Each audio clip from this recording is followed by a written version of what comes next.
Right, not sure if I'm live yet. Probably am. Second.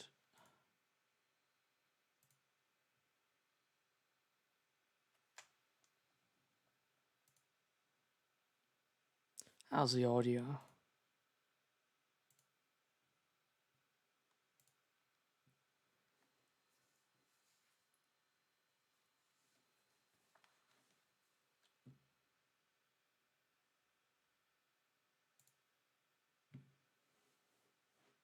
Hello?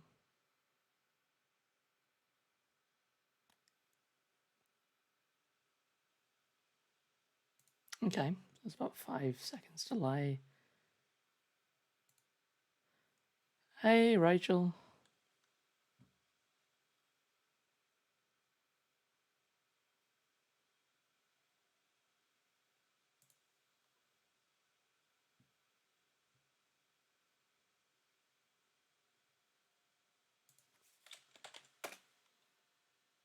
What am I doing?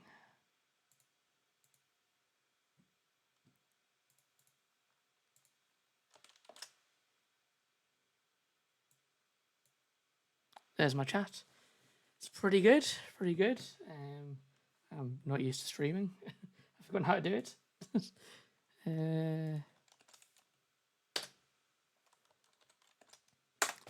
Right, there we go. Now we can get on with this. Okay, so yeah, right. Hi everyone. This is Program in Progress Live. I decided to do some program streaming for my project that I've been working on, which is, if you've been keeping track of the channel, MapWork.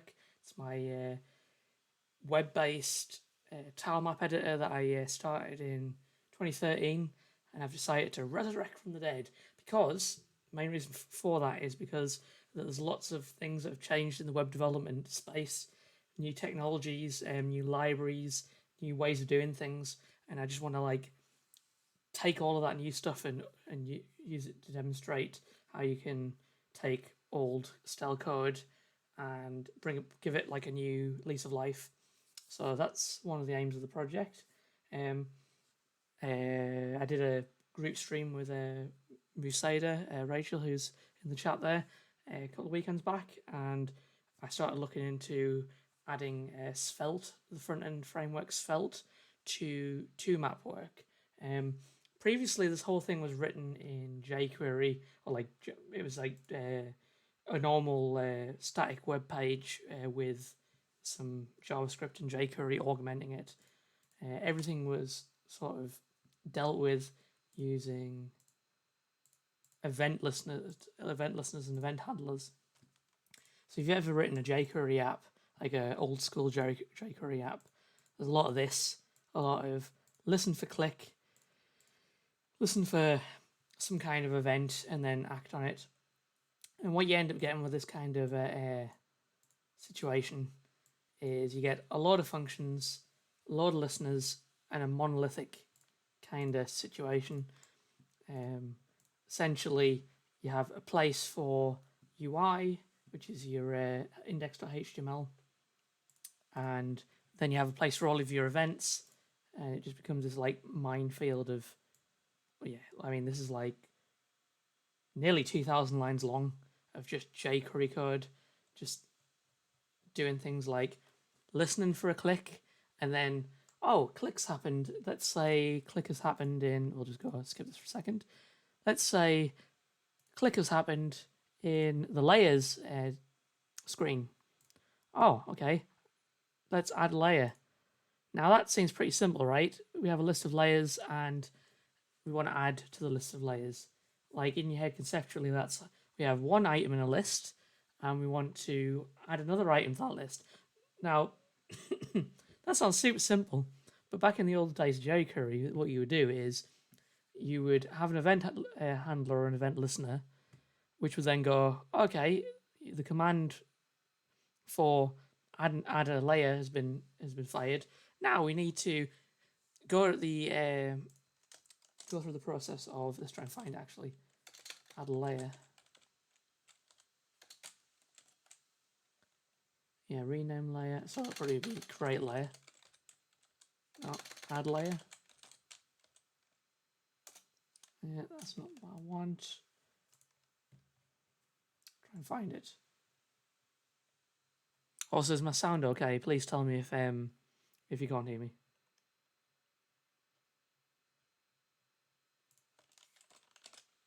So, but do you see what I mean? I can't find functions in this because it's so complicated. This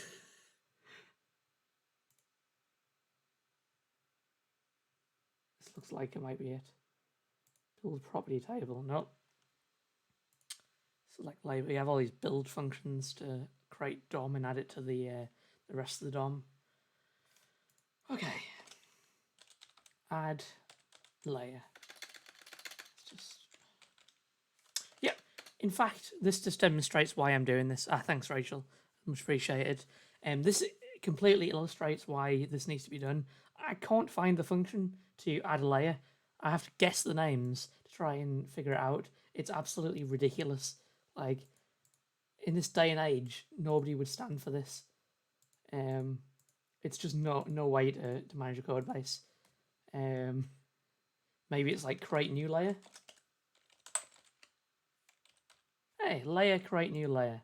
Click, create layer.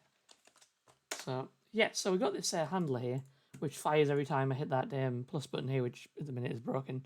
You have to go through the process of seeing how many layers are there, seeing whether I can add another layer, creating a layer in our model, which is good, which is what you want to happen, and then essentially doing all the work to recreate the DOM.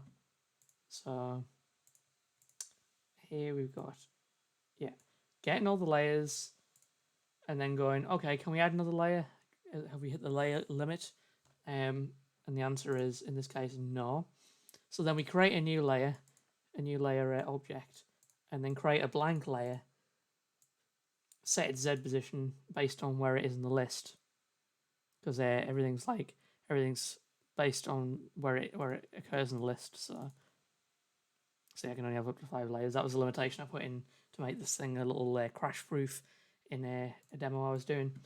Didn't want people to just like infinitely add layers and then create like a Stack Overflow or something like that. So RAM was a lot more limited back then. So I think I only might have had 4 gigs of RAM on my machine, but even that might be overstating it. So yeah, you would add your layer to your model, and then you would reload your layers. And this would involve going through the entire list and saying, I would like to create new DOM, new HTML elements. And then it would append those elements, and you'd have to do all this work to do that. And then if anything else in your app was relying on those that number of layers being in a certain position, or the number of layers, like anything to do with the data model, you'd have to update manually. And this is what I'm doing here. I'm updating like text boxes and all sorts of stuff. It was an absolute nightmare. It took ages to debug problems with this. This particular function caused me little headaches upon headaches. I had memory leaks in this. I think it took a long time to resolve this. The good news is it's not that way anymore. No longer do we write, completely down to the metal jQuery or vanilla JavaScript. Although writing vanilla JavaScript is slightly more pleasant these days because it will work in all the browsers. Now we can harness the power of front-end frameworks. Good examples are AngularJS, Vue.js, and of course there's the newer version of Angular, which I wrote my own website in. It's used to be Angular 2, and then they decided to use major version for every version, even though it's the same version.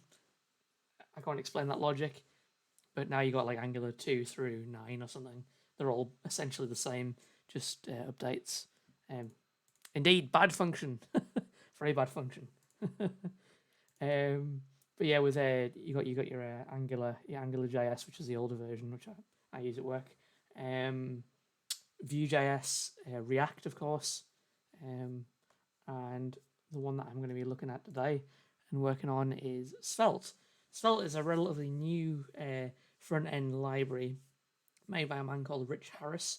He decided to shake the front-end development community up a little bit because everybody was kind of gravitating towards using technologies like React.js or Vue, or to a lesser extent, well, I wouldn't say to a lesser extent, another group of people were using Angular. But one thing that has become kind of a buzzword and a popular thing in front-end frameworks is using what's called a virtual DOM, and it's essentially you have your document object model, your DOM, which represents a tree of all of your HTML elements in your browser, and then your virtual DOM is like kind of like a, well, it's also known as a shadow DOM, is like another version of that.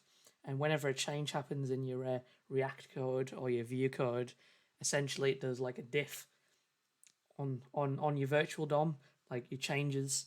If you have any changes, then the virtual DOM triggers events that then update the real DOM. And the idea of that is that you aren't just updating things willy-nilly all the time. Like, as I mentioned, if I can get back to it. See, it's just a struggle to get back to the piece of code that I want to show, which is ridiculous. Delete layer. Yeah, create new layer.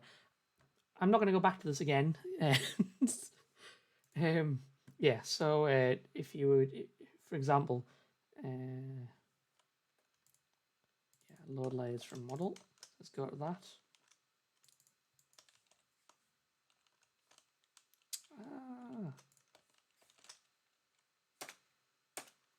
Frustrating. Anyway, yeah, so if you didn't have a shadow DOM, essentially you're in charge of updating all of the changes as they happen, and this is what this is doing. This is doing all the heavy lifting. Instead of having like we have an event listener to handle the click, but then there's no changes based on the data. There's no data binding going on. So with Svelte, there isn't a virtual DOM. Instead, Svelte is like a language compiler. And what it does is it takes your sort of Sveltified code. I'll show you an example of such things.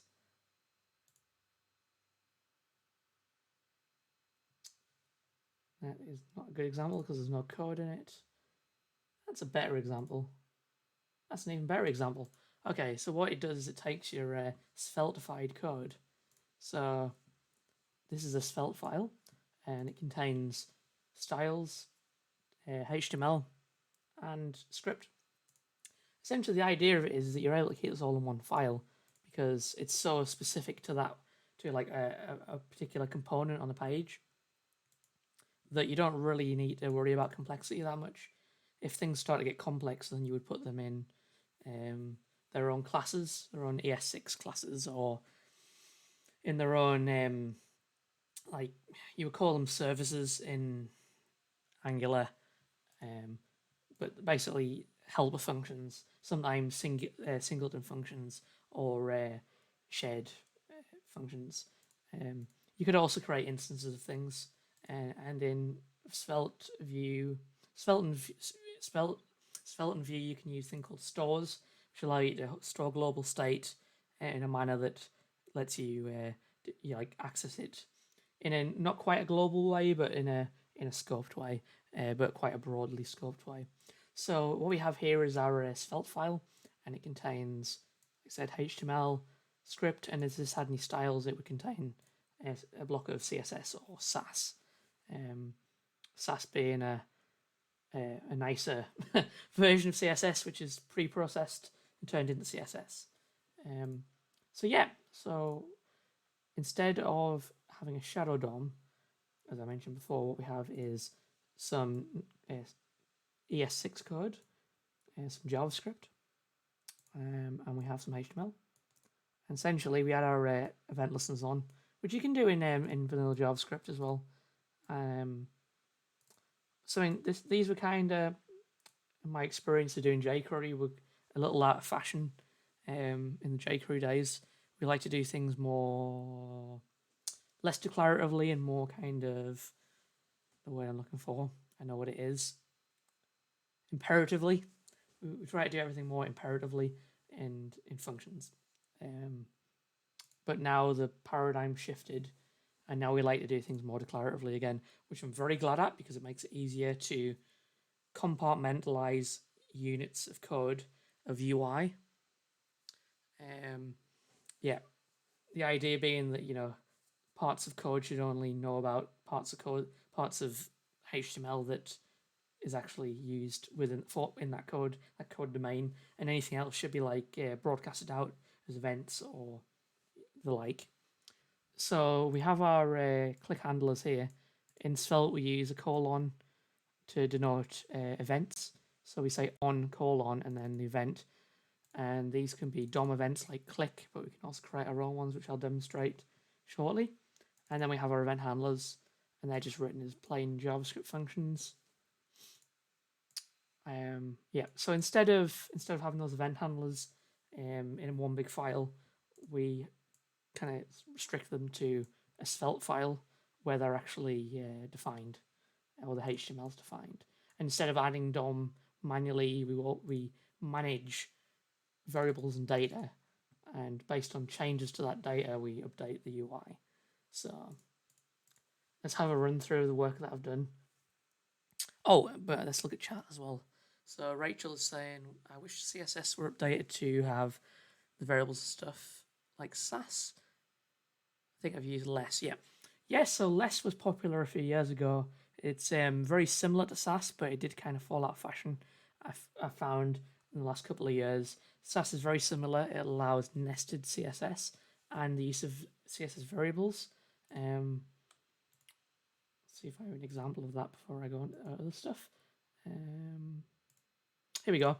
So I defined a Svelte file for dialogues, and what we have here is a CSS file. Now what I've done is I've loaded within my bundler called Parcel a loader that allows me to just write Sass, and then that will be compiled down into CSS in the final build. But when I'm in development mode, I won't know the difference. I can just write Sass and it'll update on the fly. So you have variables, Sass variables for repeated things, and then you have your CSS, and you can nest it. I haven't done any nesting here, but you could just as easily go. If you had like an A tag, you could just write like for every A tag within a dialogue, you know, you can do this. I'll probably show you a concrete example of that. So say in Savaganda.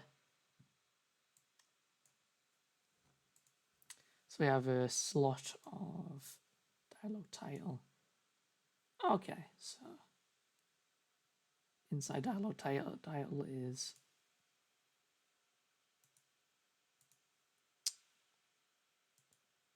this is a little confusing because I'm using a concept called slots, which is a Svelte thing, which kind of clashes with this a little bit. So I'll come back to that.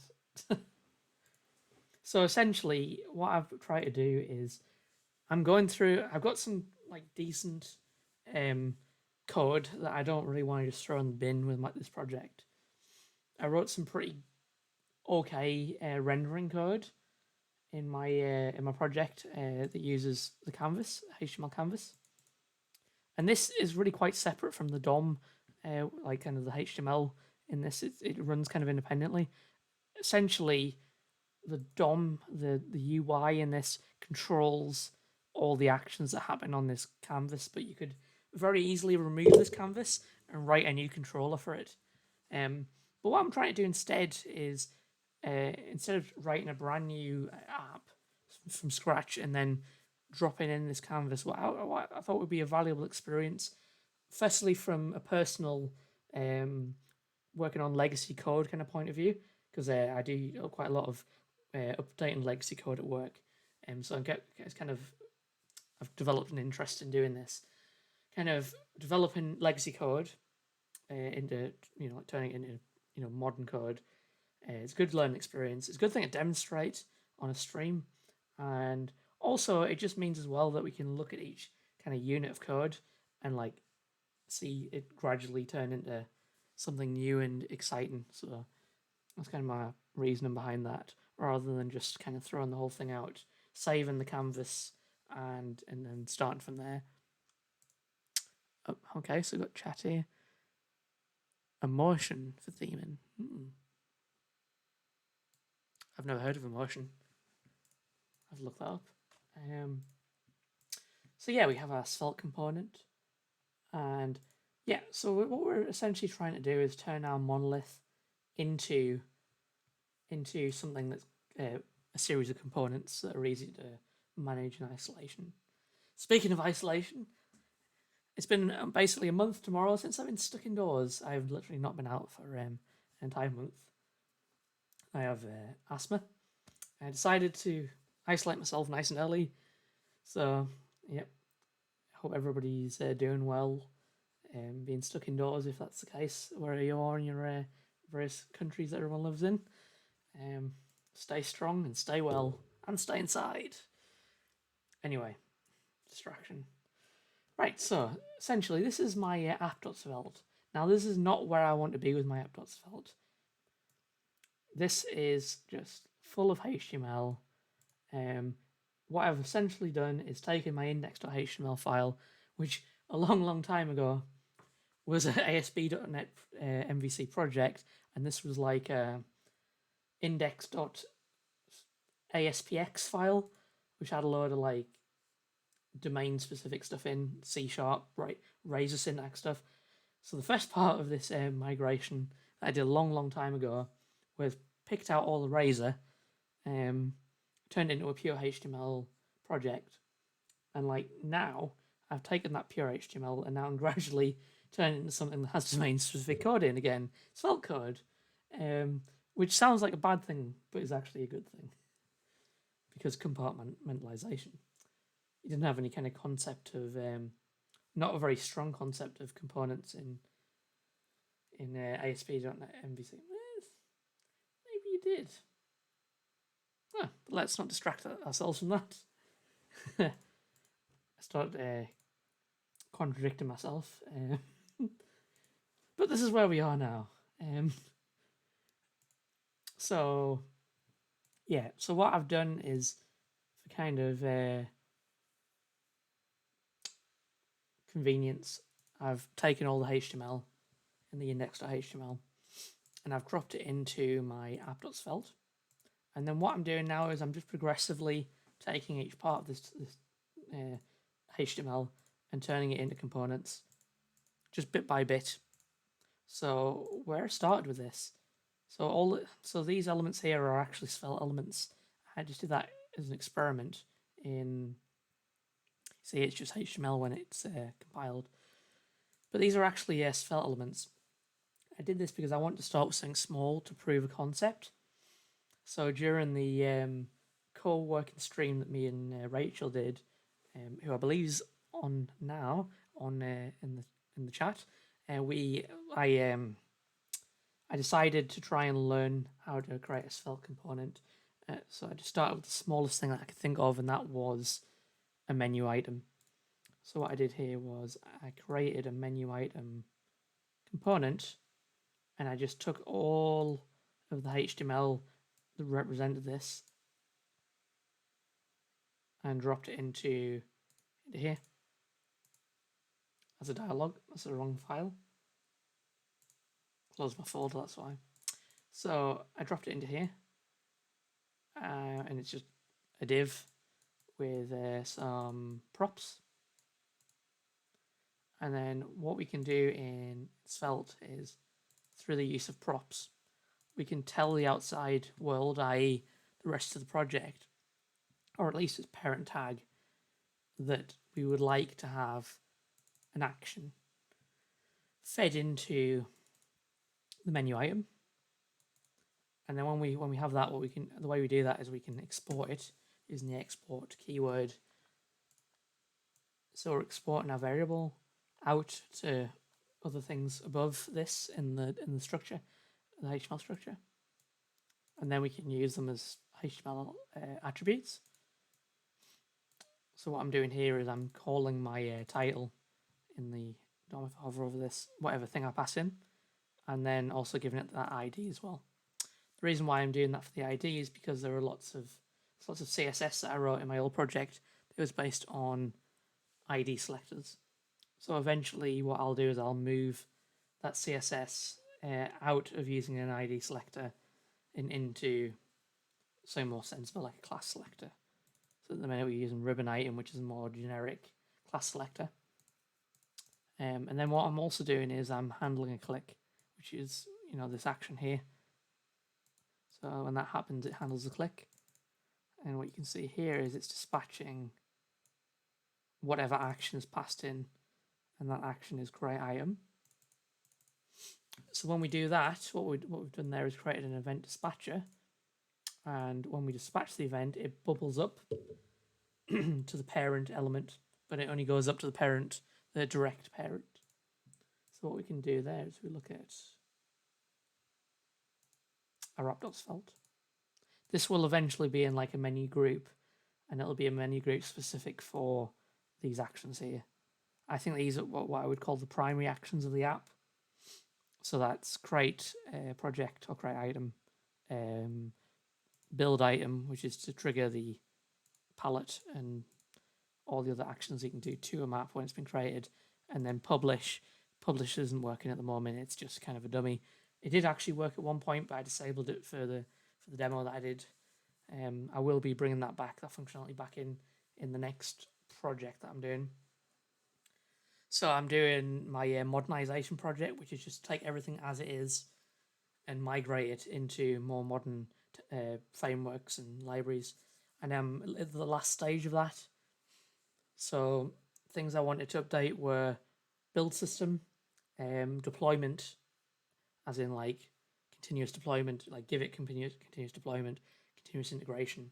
So that's getting it into something like, say, GitHub, and then when things are added to GitHub, webhooks are triggered to fire off things like Jenkins to build the project, and then that sends things off to things like S3 to deploy the project. And then you should be able to, based on the build number and the branch, play around with the app live based on that build. So, and then of course for the build system, there's bundlers. Bundlers take all your code. Say, for example, if you're using more modern technologies that are supported in that are supported in browsers, you can then transpile the code, bundle it down into a smaller footprint, and then deploy it as a vanilla HTML and CSS app. Other things are test coverage. You've got to have robust test coverage around things, because how do you know things are broken if you can't see? So I've added like test runners and the like. And then there's updating the code to slightly newer technologies such as ES6, and then finally updating what we're doing now, updating the code to something like Svelte or React, so that we can easily manage our components rather than having a monolith of a system. So that's where we are today, and that's what we're doing now. So you have to excuse me, been a bit flared up today. I think it's the pollen. So where are we? Well, we're indoors because we're stuck indoors.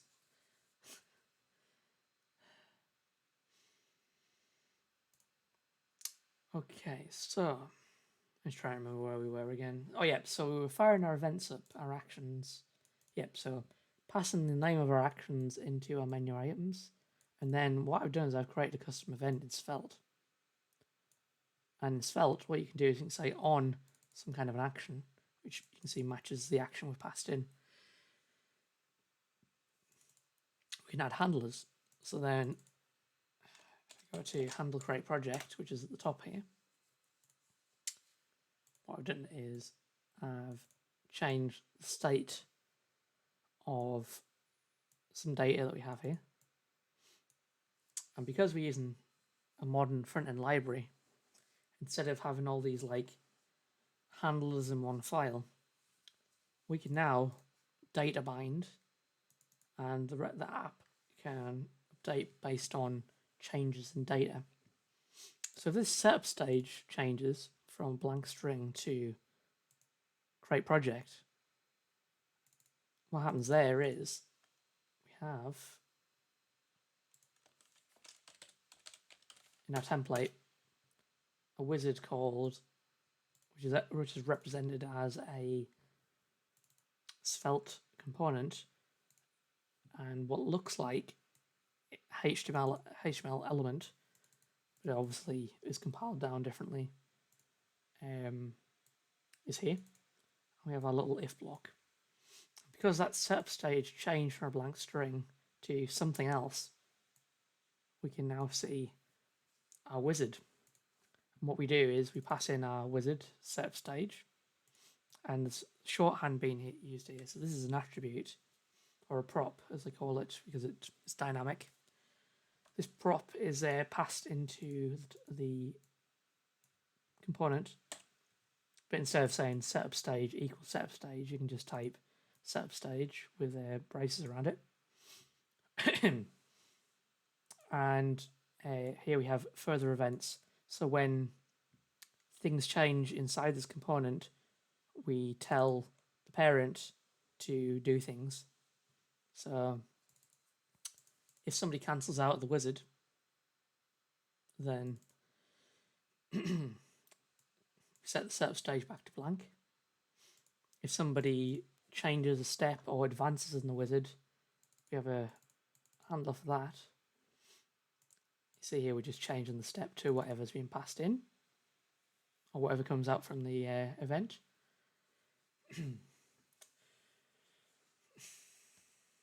And we also have other actions.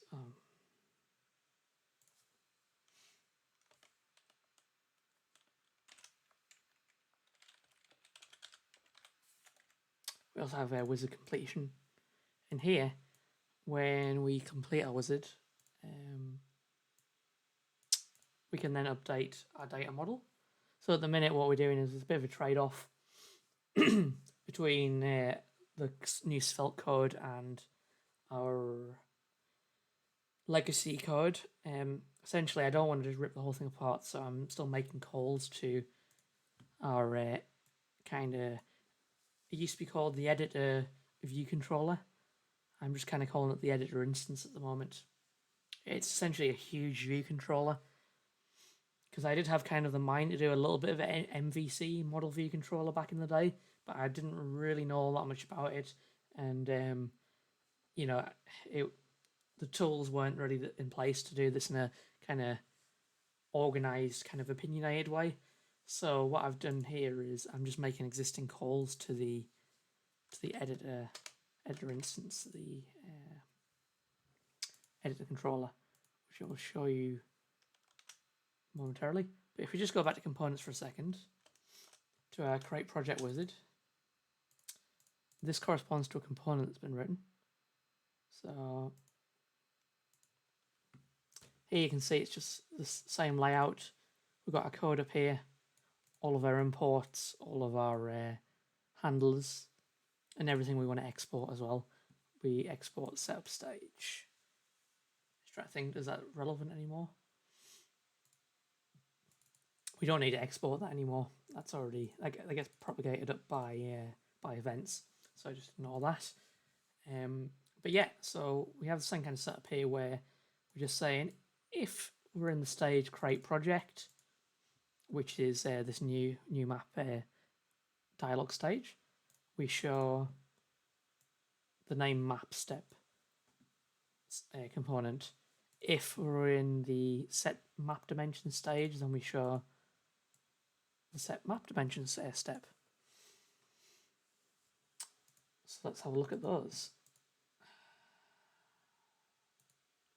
So what you can see here is we've got, just like all the other components, our logic here and our handlers, and then our HTML here. And in here, you can see we've got everything for the DOM elements. So if you just go and see a new map, H1, and then we have a div with a slot attribute in it, and then a div with a dialog actions.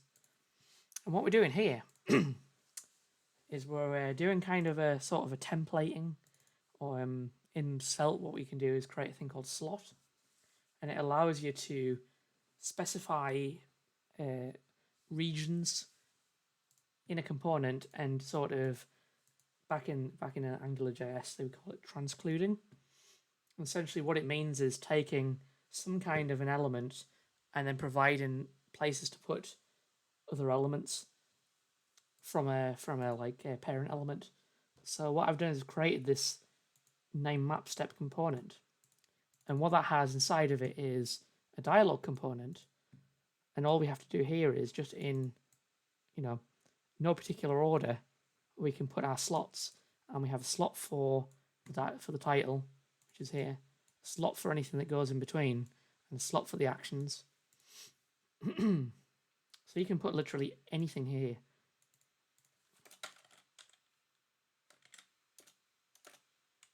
In any position you like.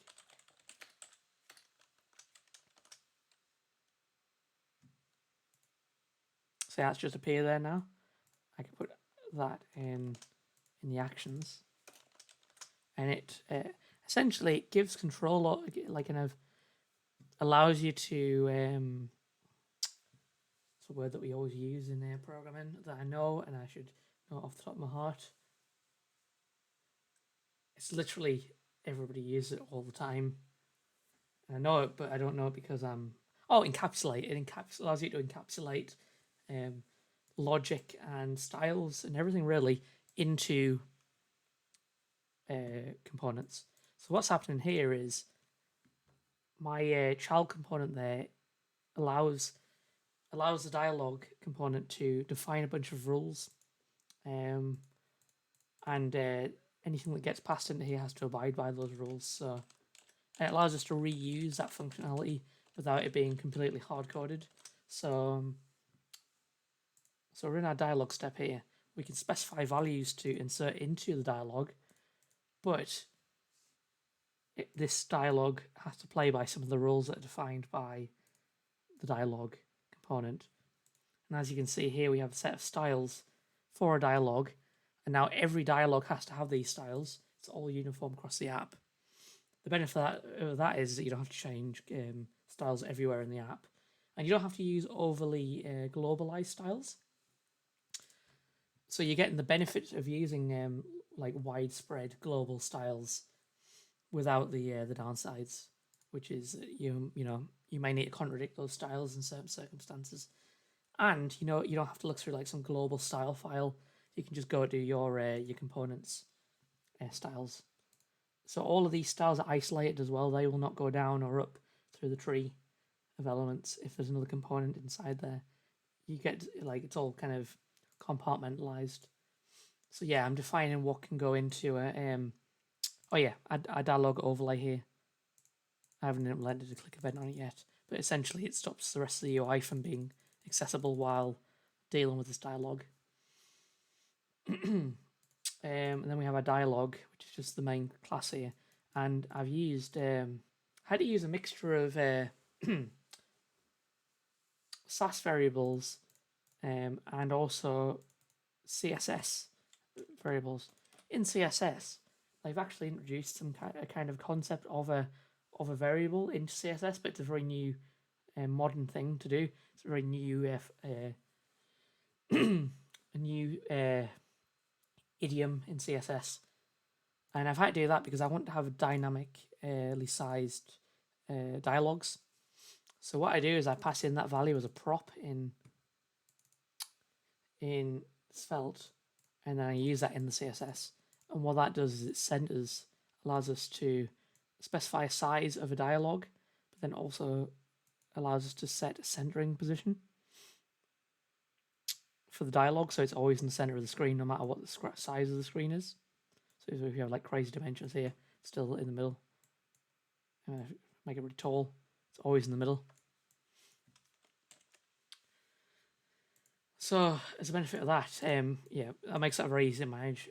In the old days, you'd have to write a lot of JavaScript to manage the resizing of that. And what I've been able to do is use Flexbox here so that everything kind of flows. So you have your tech title here, specify height for that, specify height for your actions, and then in a vertical position, it just kind of flows vertically. And yeah, so then here you can set some like really basic stuff like minimum height, maximum height, how you want the page to behave.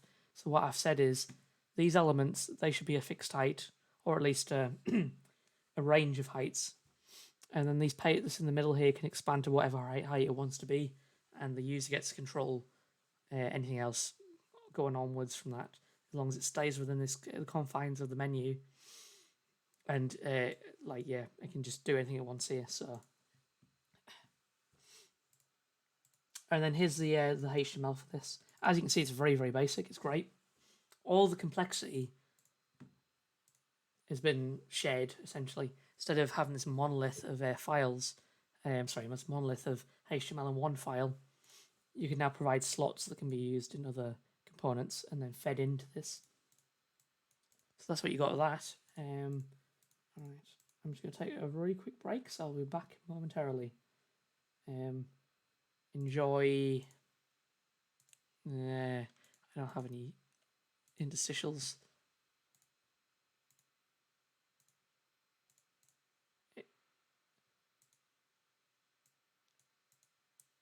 Maybe I should have pre-recorded some video of the editor being used.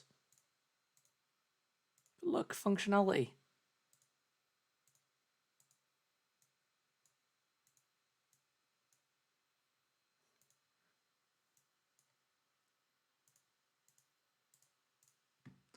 Okay, back in a moment.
Okay, I'm back. Right, I think I've got like the long explanation pretty much out of the way, so things are gonna get a little bit more chill now. Okay, so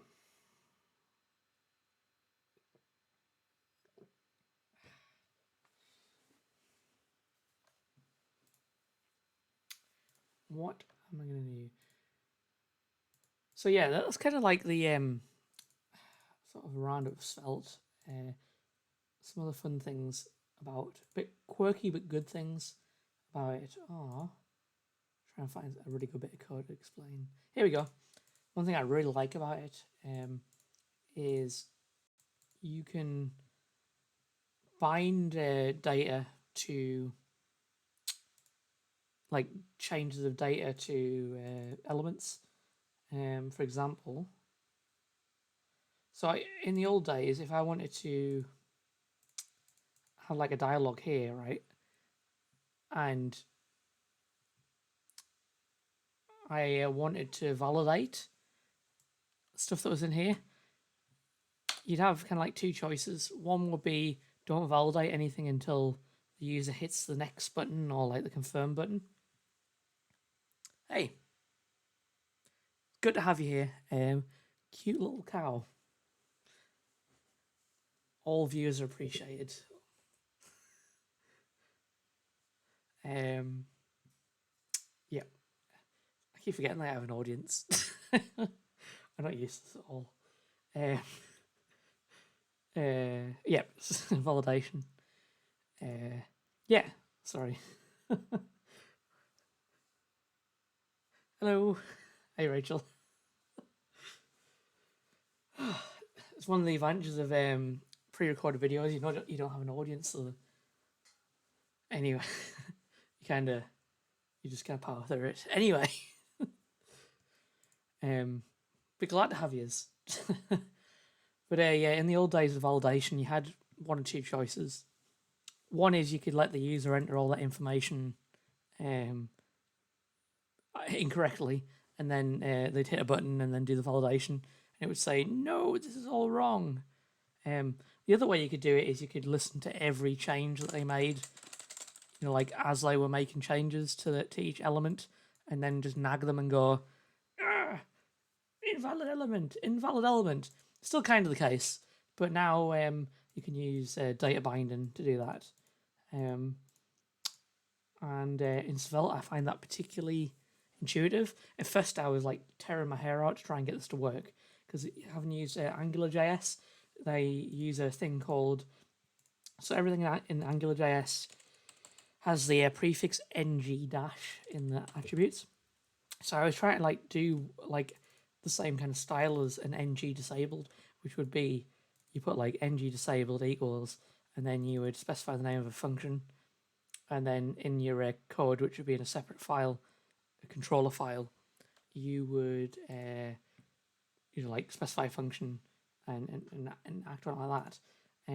The way Svelte does it is it harnesses like an unused idiom, an unused keyword in JavaScript, which is the $. And essentially, Rich Harris, the creator of Svelte, has co-opted an unused piece of JavaScript reserved keyword to make his own thing, which does sound crazy at first when you hear it, and I agree, it's crazy, but it's actually pretty nice as well. So what he's ended up doing is he's ended up creating this kind of like computed value situation where you specify a value to like a Boolean value to signify whether something is, an attribute is true or false, like disabled. So grayed out in this case.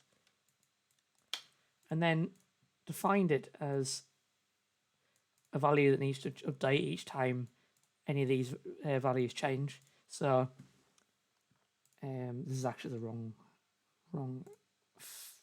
dialog stage. This is the one that I'm looking at. What I'm saying is, if the map name is defined and the length of that map name is more than 0, then the map name is valid. And if it's valid, or if it's invalid, then See here, not valid, and then disable the value. So yeah, disable the button.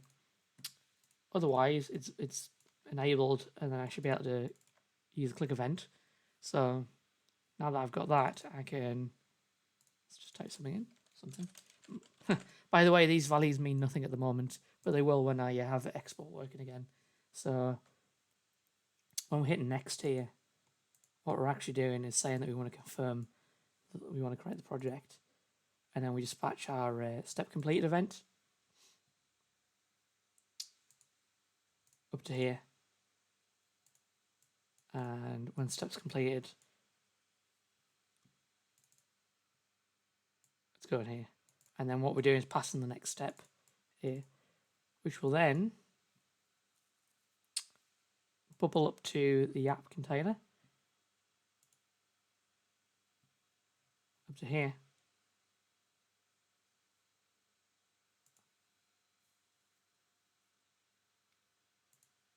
And what that'll do is set the value, which will then trickle down to this component.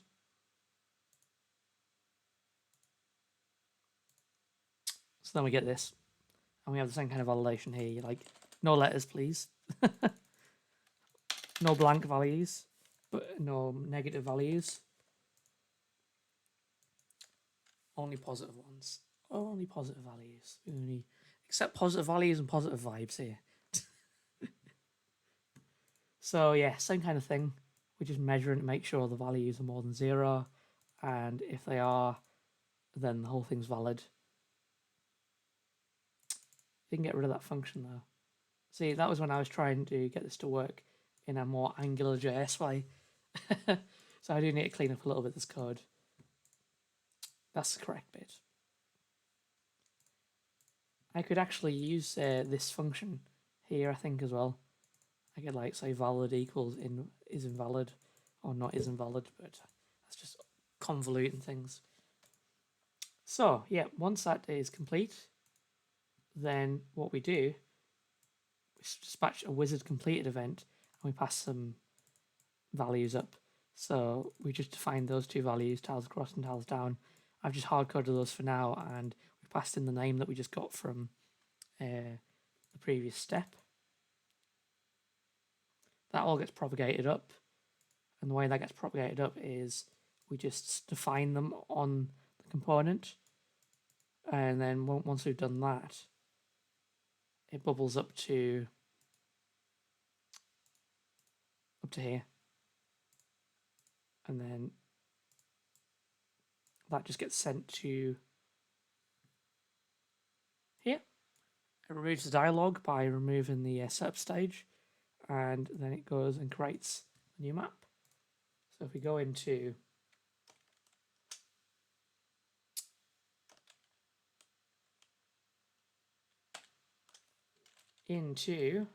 edit environment, which is our old code, what I've done, so yeah, edit environment, and I'll look for create new map.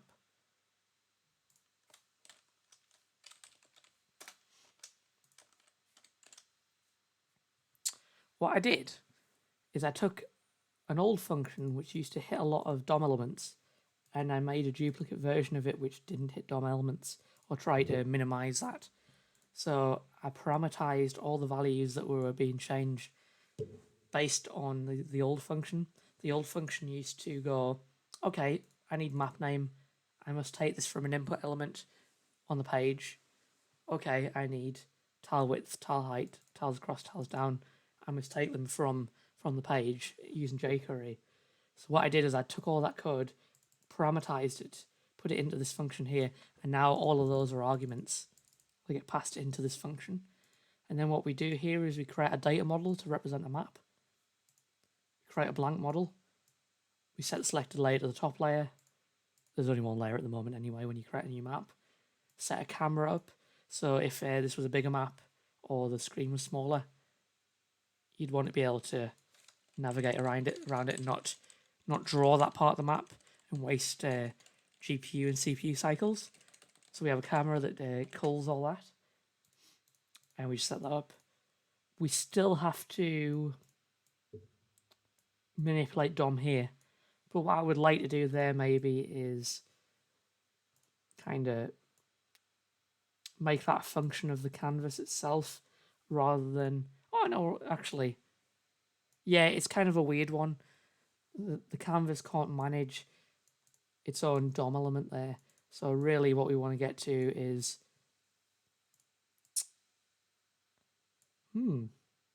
Yeah, we're trying to get integer values by querying the canvas and then passing it in. Not sure about that. I think that's actually taking it from the div that's outside of the canvas. That's fine for now. So we might change. And then we have this function here called build UI for model, which does all of the heavy lifting, loads all the layers in, loads of settings in. That mainly controls the settings here and the layers here. Probably also sets up the properties as well. Yeah. At one point we want to get to the stage where we don't have to run these anymore. Like they should all be managed by a data model and data bindings, but we're not quite at that point yet. But I was able to take out like tens of lines of code that manage DOM here. So I was able to just take all these out of the listeners and remove them because I've essentially ported functionality over into Svelte, into components. So that's the main aim of doing that. So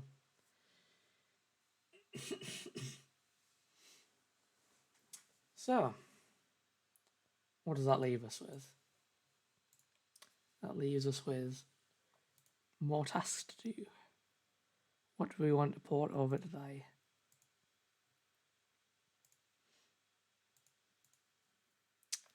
See, kind of a juicy one would be the layers. That would be quite good if I could do that. Another thing might be just like standardizing this and making it into a proper component that in future I could take the data model of it and completely change the UI. So I'm thinking that might be a good shout. Let's do that first. So we're going to create a menu component, and then we're going to replace these with menu components. And this will be our primary actions menu, and then our secondary actions menu, or our context sensitive menu. Because in the future we could totally have text to represent this, as well as these icons. This isn't very intuitive. There's definitely going to be an overhaul of the UI in further projects, but in the moment I'm just trying to keep everything exactly the same to demonstrate that this can be done, that you can take a very antiquated app and turn it into something new and useful. Also, for time as well, just to give you the heads up, we're probably about halfway through the stream. I have to come. I've got a call at in an hour's time, 7 o'clock my time. So we're about halfway through. So let's get some code written.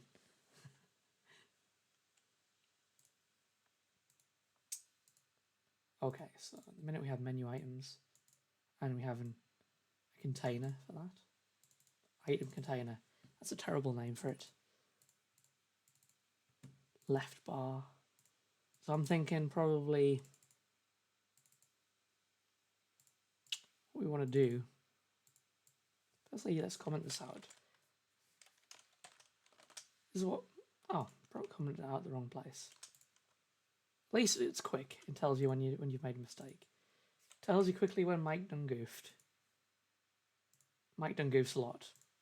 Why doesn't it tell you which element you're on? That's terrible. That should tell you exactly which div element that you're on.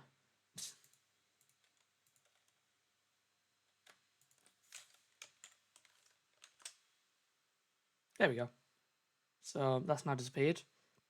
So what we want to do is essentially take this, put it into its own component.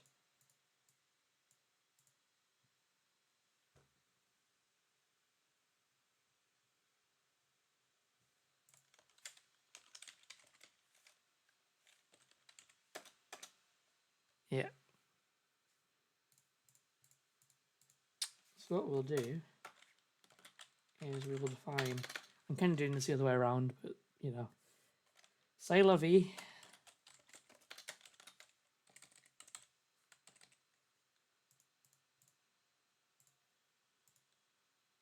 We'll call this an action menu.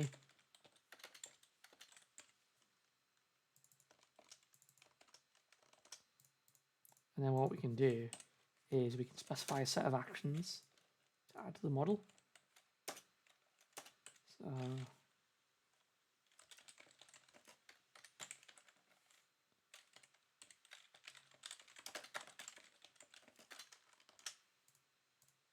doesn't like that because it's not been defined. So before we just look at time to get to work. Good luck with your work. And thanks for watching as well. Yeah, so this is telling us that I've done goofed because I haven't defined any of the components yet, which is fine. I can deal with that. So let's go and create the components so it stops moaning at us.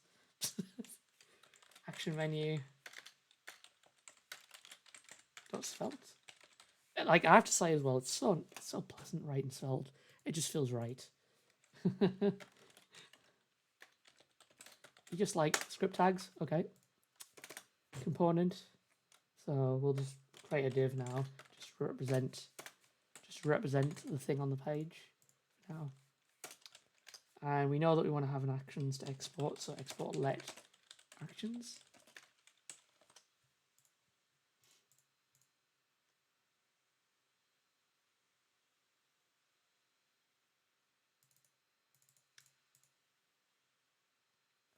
As on your, is this for external references only? Please consider using export const. Maybe I will. Maybe I won't. So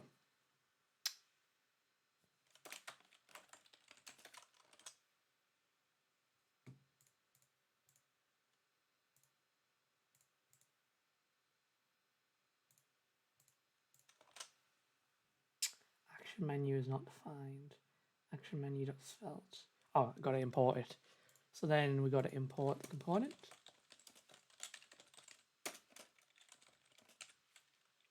Also, as it can, oh, there's more stuff.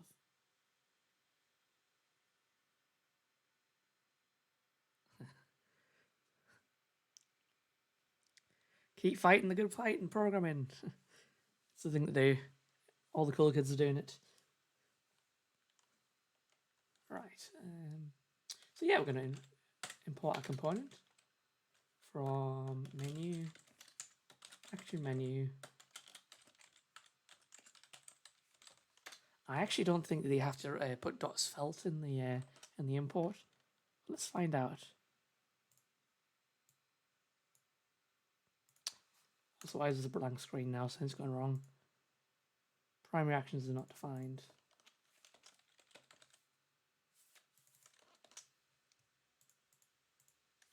So we're going to pass this down as state, and we can probably make that a constant. So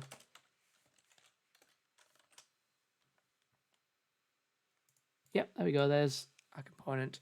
Obviously not working at all the way it's supposed to, but it's a start. So the next thing I would do here now, let's think about this.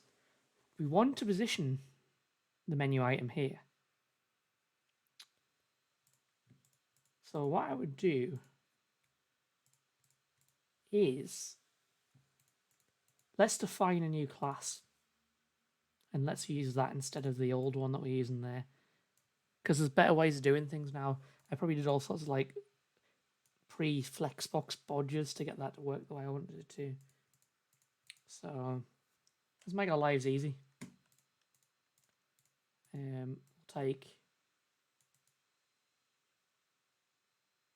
all of this.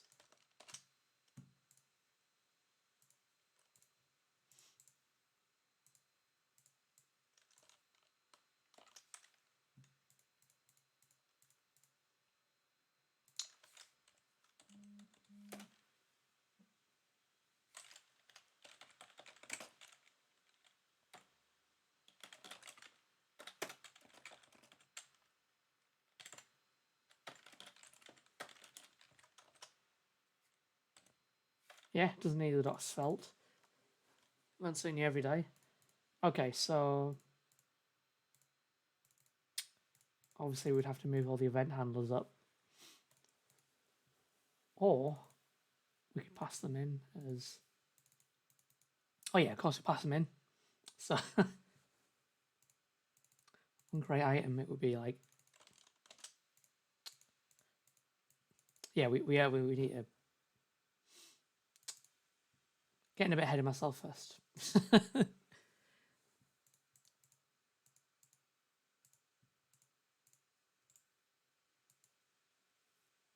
for now, we're going to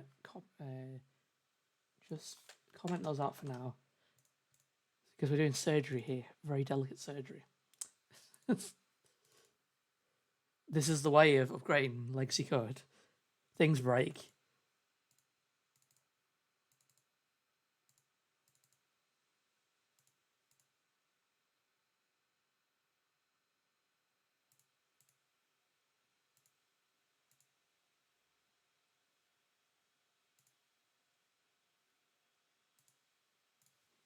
I think that's it. Yeah, that would be left bar and right bar.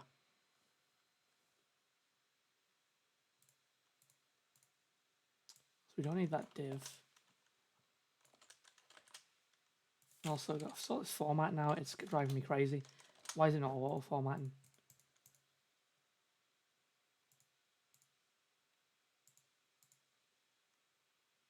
Right. I think that's the element there.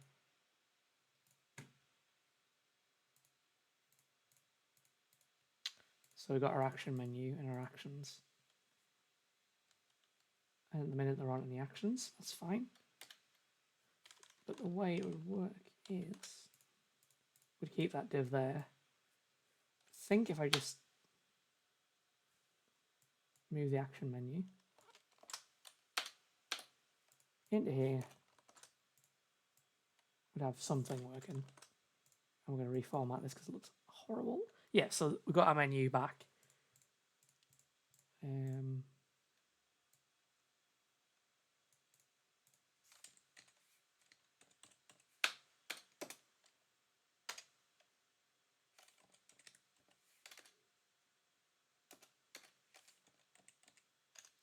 There's a little bit of debate as to how you should have this. This is whatever reads well, I say.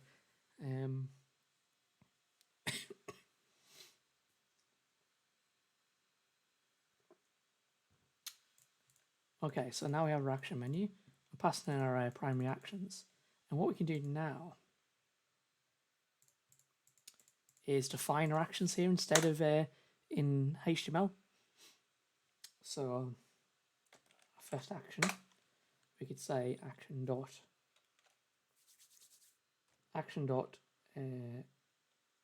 label create, I'll say new map.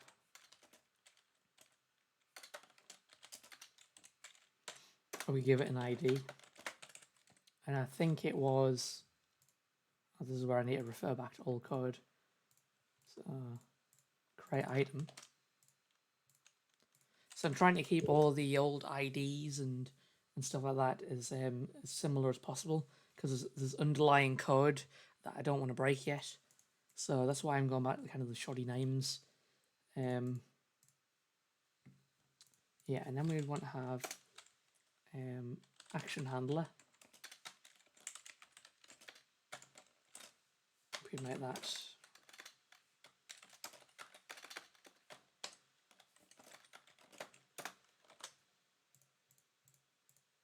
this is like a anonymous function. I think they call that called arrow functions in JavaScript, and these are quite new. These ES6, so they only came about in the past few years. So yeah, we have our action of create item.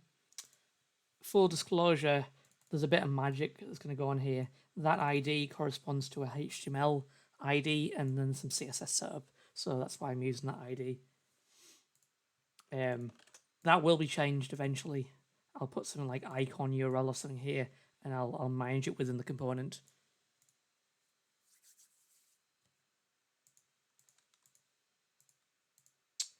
So what do we want it to do? We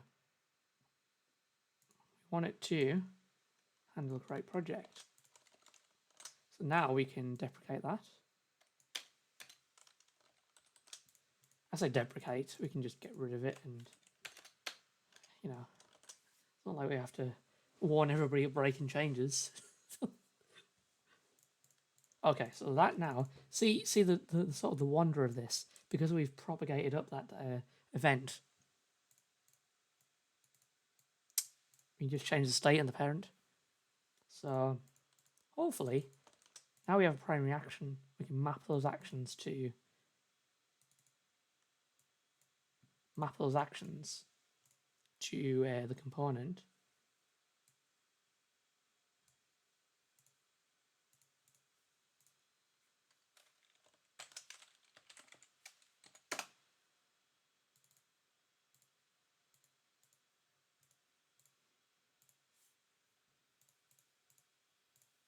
I'm going to have to look up a bit of Svelte documentation because I don't know how to repeat on things.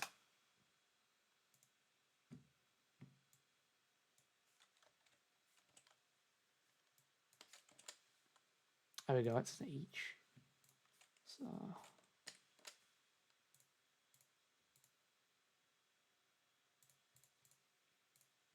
we've got our actions, and we can each on those actions.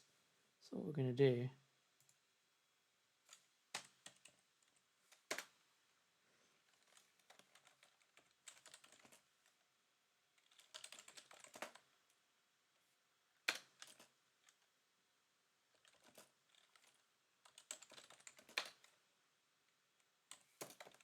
this is all new to me, never done this before, so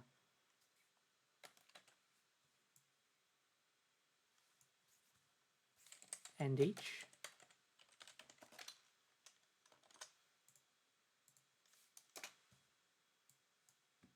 And then what we want to do is just take one of these menu items, put them in there, and then what we'll do is that'll be action.id. Again, never done this before. That action might clash. We'll see anyway. And instead of the handler, we'll do action dot. Does it give us that intel sense? Nope. That would be action handler.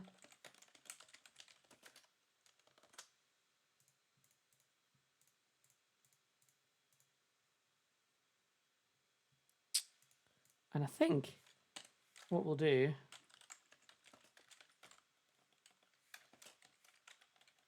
is also just put, and then what we need to do now is update the menu item component so that it displays the friendly name in the title there. So that would be label.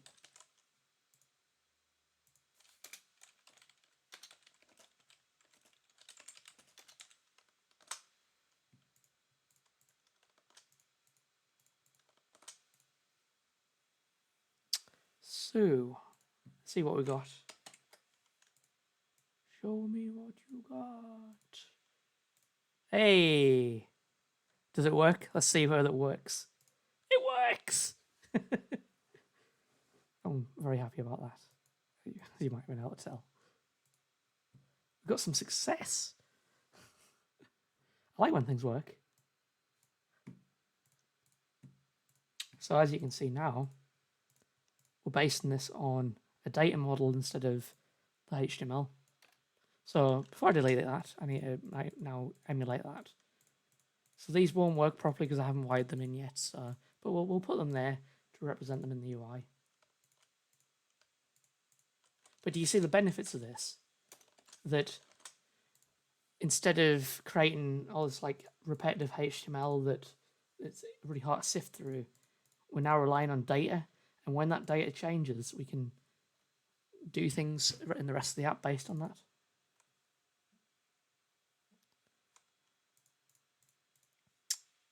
So, build item. we'll just leave that blank for now. Damn it.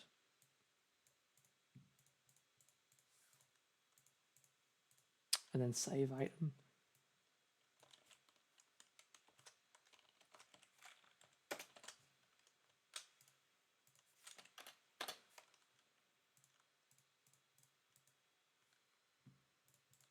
I wonder if I use a tool usually called Prettier, which will usually do all of the formatting for you.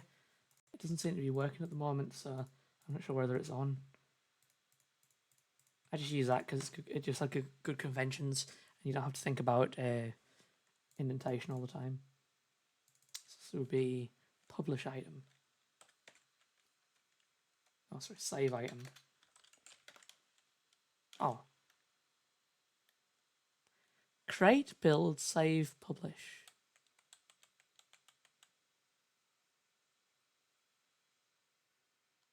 Create, build, save, publish.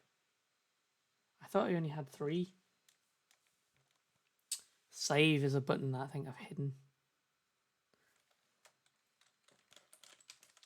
Because I wrote this like 7 years ago and I can't remember about any of the things that I commented out.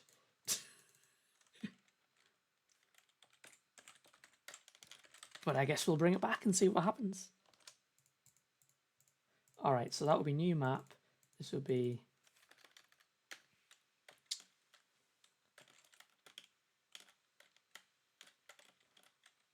map tools. This will be save map. I'm guessing there's like a icon of a floppy disk. Save map. Or download map. See what it looks like. Let's close these tabs. Yeah, I've obviously just hidden that in the DOM. Sorry, hidden that in the CSS. Like I said, they don't do anything. So, well, I tell a lie slightly. They did something, but that was the old way to trigger the old dialogues. Thanks for celebrating collectively in the chat when I got something to work. Appreciate it. But yeah, now we have those components, and they're all based on data instead of HTML. So this could be added into like a store instead of here. We could have like a store for all the editor actions, and that would clean up the UI a little bit. So that might be something that I do a little bit later along the line. Still trying to learn like the patterns as well of this library. It's because it's so new. There aren't like a lot of people with like opinions about things. Only the creator really. But even if I decide that I don't like Svelte anymore, once I do this work, it actually won't be that hard to convert between different libraries. The way it is at the moment, I've got to do the legwork to get it into a kind of a component-friendly structure. So there is actually like plans on the cards to use other libraries as well to learn those. I might use this as like my learning project to figure out React, because I've already done a little bit of Vue and I've done a little bit of Angular. Well, I've done lots of AngularJS and a little bit of Angular, but I haven't done much React. So there's scope for doing that in the future. So yeah, you got your menu, your action menu.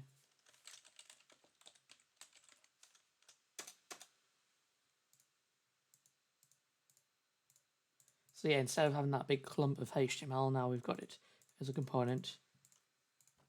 It passes in actions.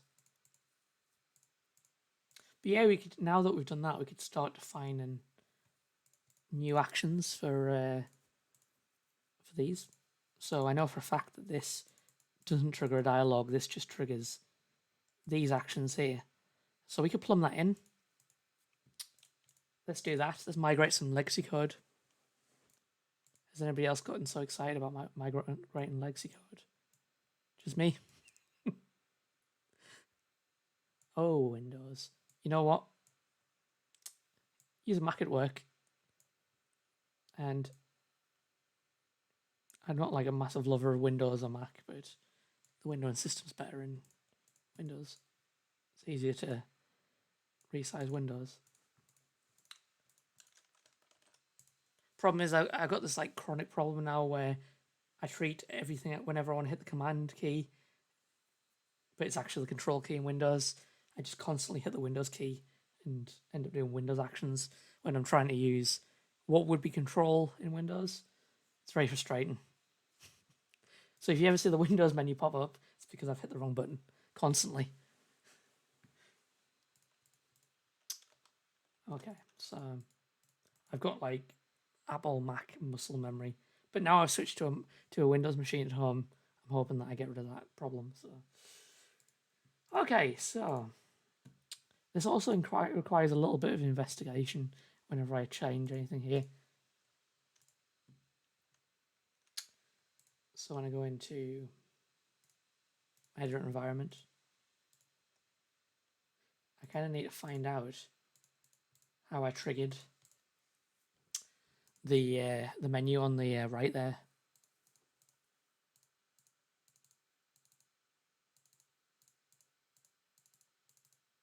And the way I do that is I go to the menu. Oh, well, no, I don't. I got the data. I go to build item. I search for build item. See how there's like classes and stuff. They will eventually be ported over to the component. I'm trying not to get too bogged down in the CSS yet because it's not that fun to watch, and like I'll just do it in my own time. I'm gonna fall down that rabbit hole. And also there'll be better ways of doing this. I'd like to maybe have a little bit of time to figure out the best ways of doing these things, and then show them if I'm gonna do like a video or a stream. So yeah, here's our environment, and here's our event listener. So what we can do is go to build item, click. See, look, I hit the Windows key when I meant to hit the control key. And I essentially need to emulate everything that happens here. So the way this worked is we have this present ribbon context menu command, and we check to see whether there's things to find or not. And if it's defined, oh, I see, right, the map model has to exist. That makes sense. Because when we, in the first step, we create this model here. It creates a model, and if the model exists, then that button should do something. Oh. Oh. What? Why is it still working? I thought that would have been broken. It's still not working the way it's supposed to, so don't get any kind of like false sense of security from that. It's still using the old code. But, yeah, let's have another look at that.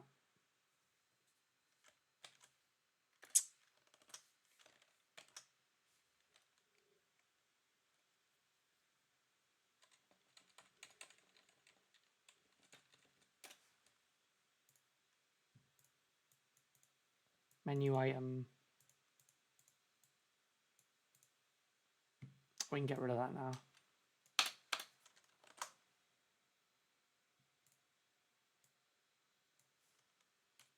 Make sure that's refreshing.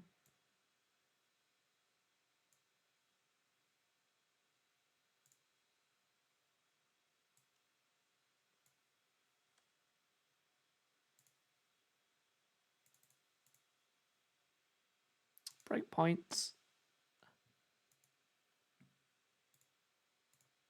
Yeah, it doesn't work. That was... Oh, no, it does work. Damn it. Okay, I say damn it. It's not a bad thing. It's just a thing to work through. So menu item.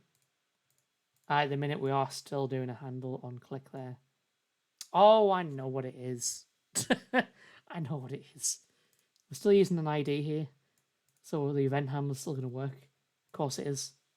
All right, let me show you what I mean. So we've got build item click. We're like physically binding this to an ID. So what we need to do is disable that to test our theory. It's all about like, this is the thing about legacy code when you're trying to update this. You're just going through like think of it like a crocheted like piece of cloth, and you're just unpicking the bits that you don't, just very slowly going through, kind of unpicking it and then, you know, updating it. It's a bit like if you crocheted something and you want to repeat the pattern. That's not a good example. Okay, stay with me on this. I'm going to come up with a good analogy. Imagine you had like a wool jumper with some kind of thing stitched into it. And you wanted to change the thing that was stitched into it, but you wanted to keep the jumper intact. So you've got to unpick all the other bits that you've done. I don't know about embroidery. This might not be the way it works, but you unpick the thing that you've got embroidered, and you want to put a new thing in. So you have to kind of do it gradually, figure it out so you don't destroy the jumper. Good analogy? You decide. Anyway, so I've disabled that now. So I wouldn't expect this to work now, and it doesn't, so that's good. So we go there, and we go build item. And this is where I decide whether I want to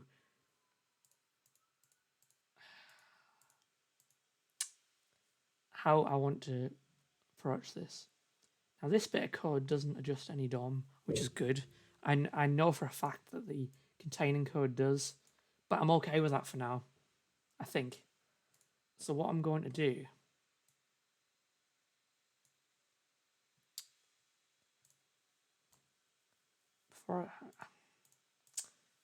I'm going to be taking this code out of a controller and putting it into a event handler, and I'm trying to think whether I want to do that or not. I'm going to err on the side of yes, I do, because at the minute, this controller's concerns are all like mixed up. This is kind of like a Frankenstein's monster, this thing. It just does everything. What I want it to do is provide a layer between the update and the canvas.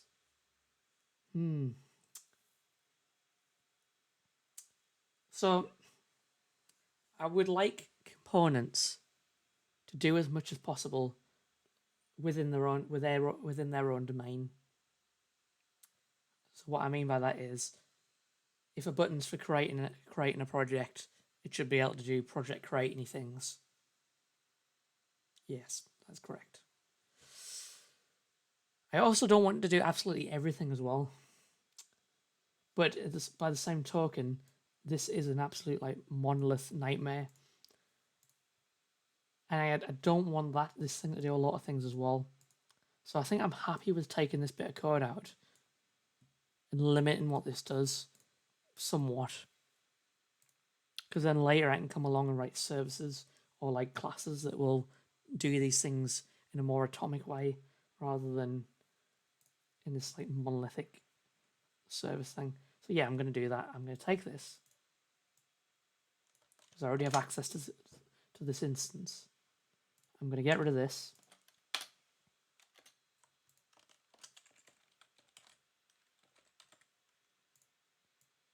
So this is no longer in here. I've still got the command in the one command that it fires in my copy paste buffer. So we're going to go to app.svelte. And I believe we already manipulate the editor instance. We already get past that in from index.js. So what we do here is we bootstrap the Svelte app and we pass in the editor instance, which is this here, which is this horrible monolithic class. So now that we have that, I'm going to make the action handler invoke that function. So it's kind of like, where do you draw the boundary between Svelte framework code and sort of just normal classes? That's the thing. Sorry, I got a cough.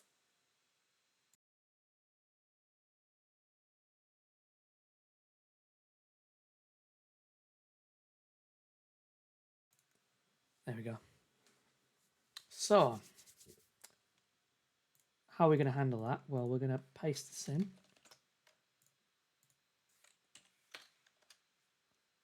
And instead of scope, we're going to use editor instance.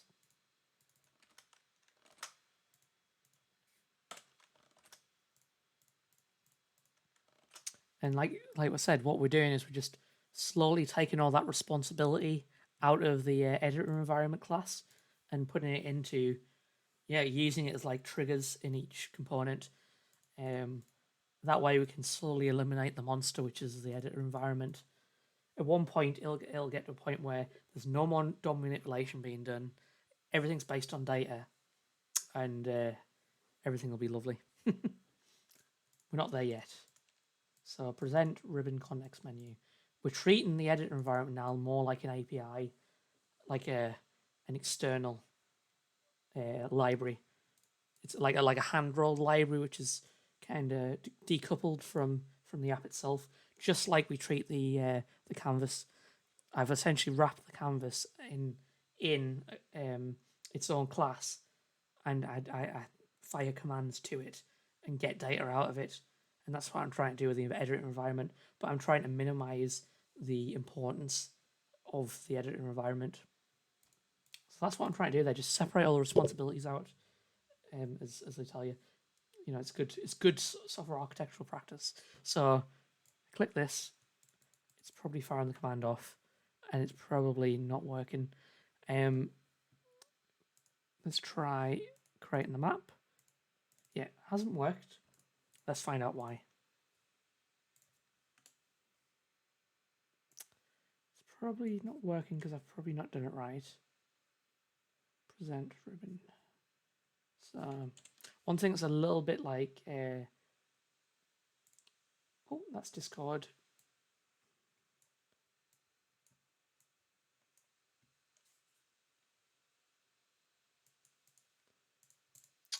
Oh, Windows. There's the code. Right. I don't find the source maps the best in Svelte, but we'll give this a go. Like, this isn't helpful.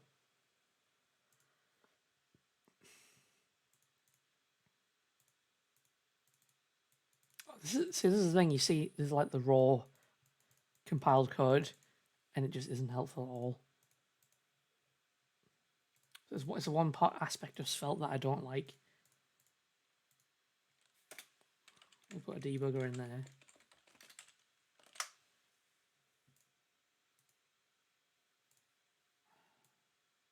See whether we can get this to fire.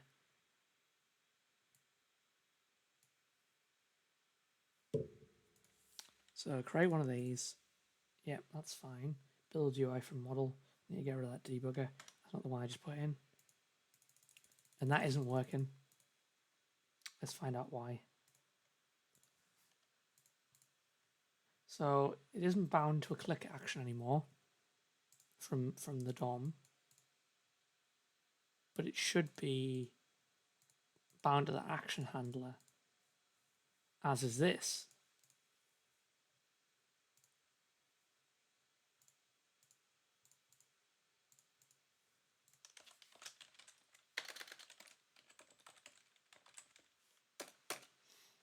So you put our actions in. By the way, it's probably like the 5 to 10 minute warning because I'm gonna have to leave soon. So, but I appreciate you all. I just hopefully I can have a longer session next time where there's a little bit less talking and a bit more chill programming. Handle click, dispatch action. Oh. Yeah. I know what I've done wrong. I haven't set the handles up properly. I'm still using this code.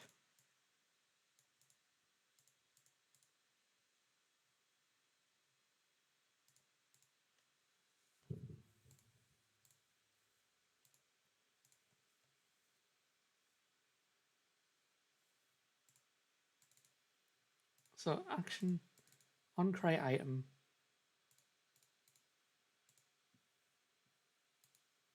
Oh.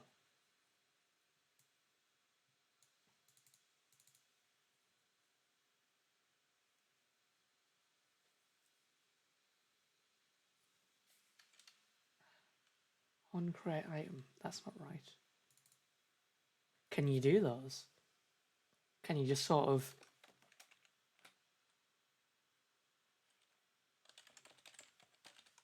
This might not work. Going into the unknown.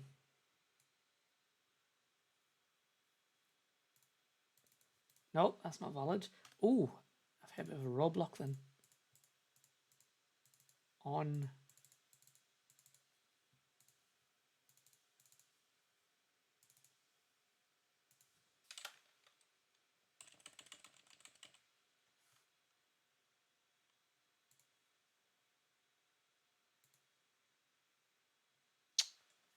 I'm not sure I need to do this anymore. I don't need to do this anymore. What am I doing?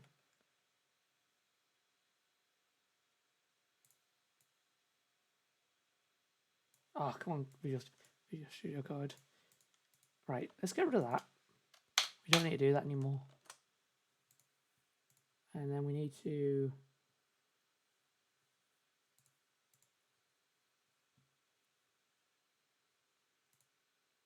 on click, handle click. But we're not going to do that anymore. Action dot. We're not even using event dispatcher anymore.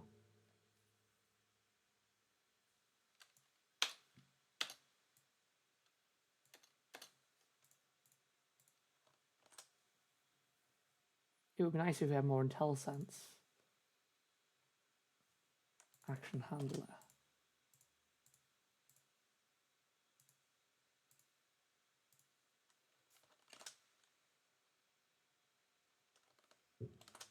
That might need to be done in a... Yeah, that'll need to be done in an anonymous function.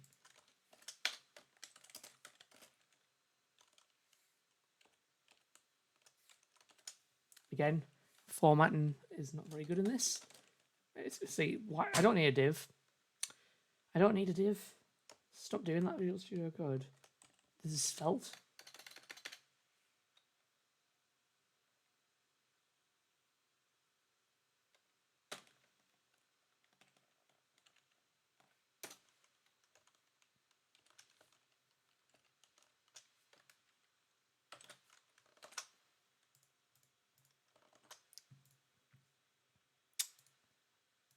You're going into uncharted territory with me, so...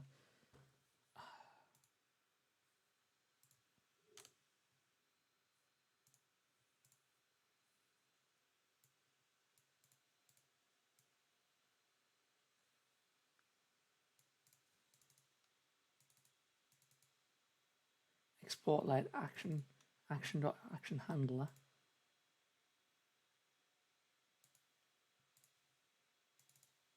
Action ID. Oh.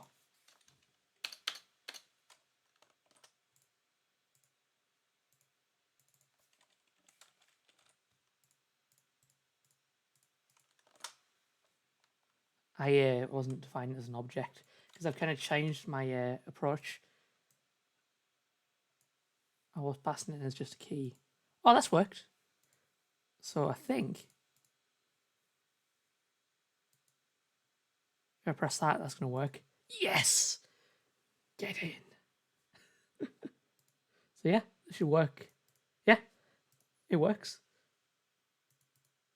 It's nice to end on a victory.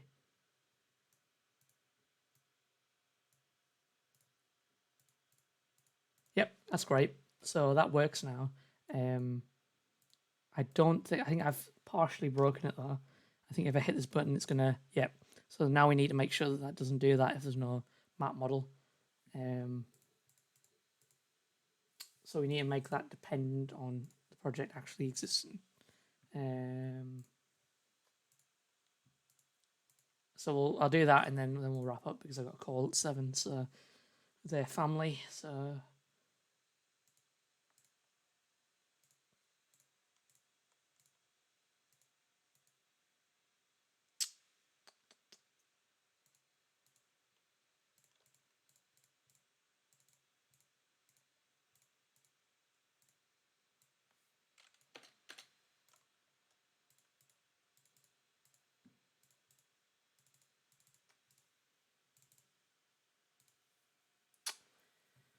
So editor instance. Eventually, I want to have the map model completely out of that editor instance. But for now, I might have to... Oh, let's have a look. Let's make sure that before I commit to that, the map model gets created inside of the editor instance. So at the minute, I'm going to fish out the editor instance.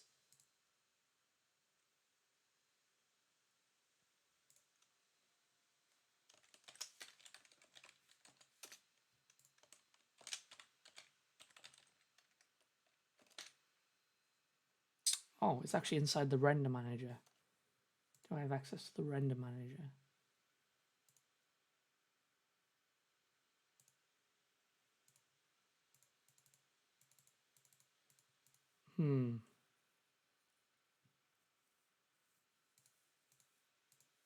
That's an interesting problem.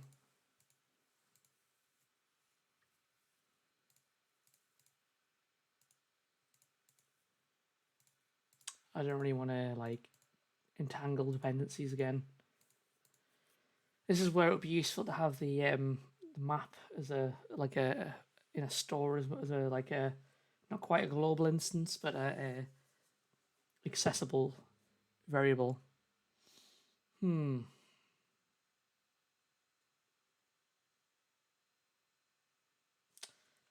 So editor instance dot.